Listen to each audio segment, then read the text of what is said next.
management and leadership perspective. So you don't have to be an expert on how to frame a wall. You just need to know at what position, at what point do we frame the wall, right? You need to provide that leadership. We're going to get into that a little bit because you want your contractors to believe in you. Now, often I hear this all the time, right? We hear that I struggle with my contractor. How do I hire a contractor? Where can I find contractors? You can Google contractors all day. You can go to Home Depot all day. I mean, there's a no-brainer that there's contractors everywhere. But how do you manage a contractor? How do you keep them happy? You have to have the system. That's key. You're the plug and play, right? If I'm your contractor, and I've been a licensed contractor for 15 years, if I'm the one that you're hiring, basically you're handing me what? Scope of work, possibly a budget, some type of plan. What are we flipping? Where is the property? What's your expectation? What does your contract look like? How often do I get paid? What's the invoice process, right? I'm not creating that for you. You as the investor and the project manager, you're creating that for me. So you have to have a system and a process in which I just plug into so I can do what I do best, which is hopefully construction, right? So the easier you make my life, the more sophisticated you must be. Why? Because what I say earlier, you're not paying the guy 40%. The 40% guy is an A-plus contractor. He's coming in with a team of foremen. He's got his project managers. He's got his vending houses relationships. He has credit. He has working capital. C-level contractors barely have any of that. They barely have a working vehicle, right? So you have to think about the impact of what you're hiring. You do generally pay for what you get. This is not rocket science. It truly is common sense. So if you know that you cannot afford the A and that you're dealing with the C, you have to be the A, which means you need to do a risk wheel. Every single project. So let's go through the risk wheel. How much time we got, John? We're still doing good? All right, brother. So risk wheel. A couple things you want to keep in mind initially, okay? GC. Why? Because you need to think about how you're going to manage that GC. So I want you to think of it this way. It's very easy to say, I'm not really vibing with my GC. I don't trust my GC. My contractor's not paying his subs. All these different things that are going to happen if they're not happening already. Part of that is establishing a rapport very early on, okay? This risk wheel and risk analysis happens during the production phase. In construction, in the rehab game, you have 3 phases of construction. Phase 1 is production. Production is the day you put a project under contract to the day it closes. Could be 30 days, maybe it's less, right? But that's your time frame to get prepared for construction. Never met an investor that's ever done that unless we taught them that. You cannot go into any project without planning. Think about that. You don't build homes and schools and roads without execution and planning months, if not years in advance.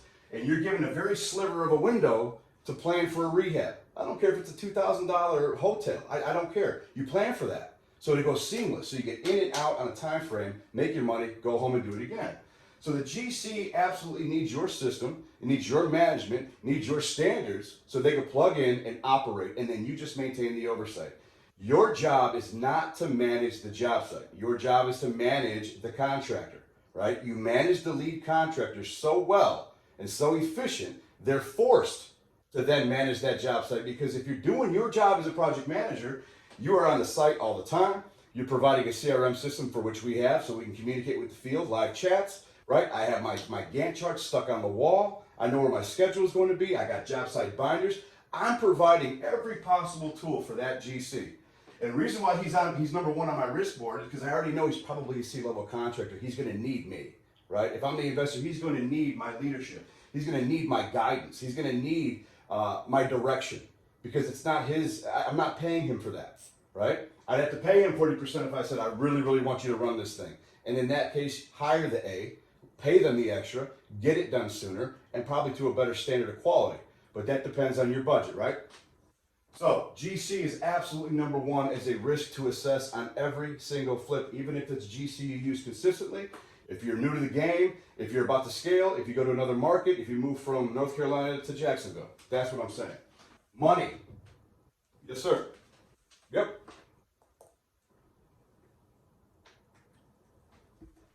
Yeah, absolutely.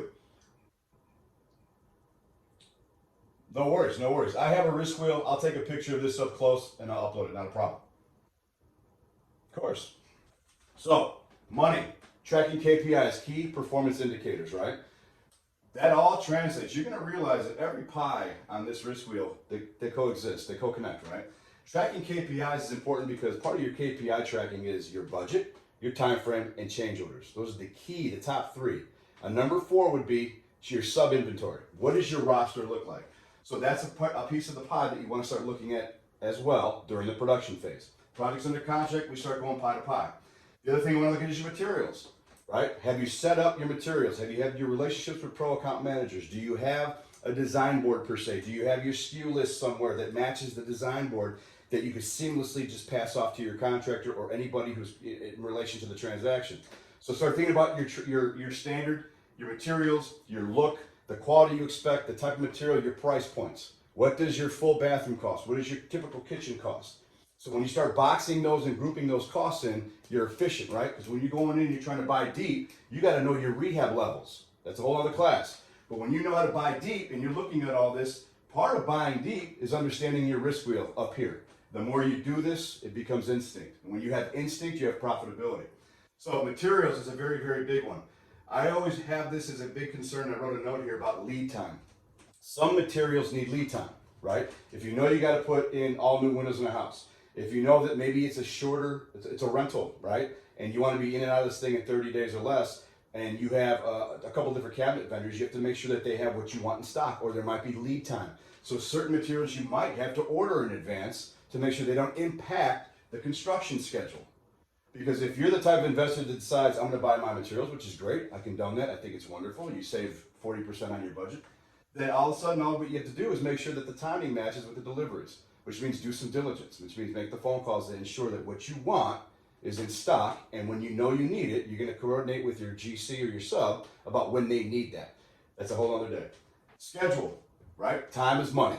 Right, John? Time is money. So in your schedule, everything matters in this business, right? You have to measure everything. And it kind of goes here, task by task. That's why I split this one. A schedule essentially talks about what we're going to do, how many weeks it's going to take, and what you're going to do each week. That's just a schedule. Basic, bland, it's going to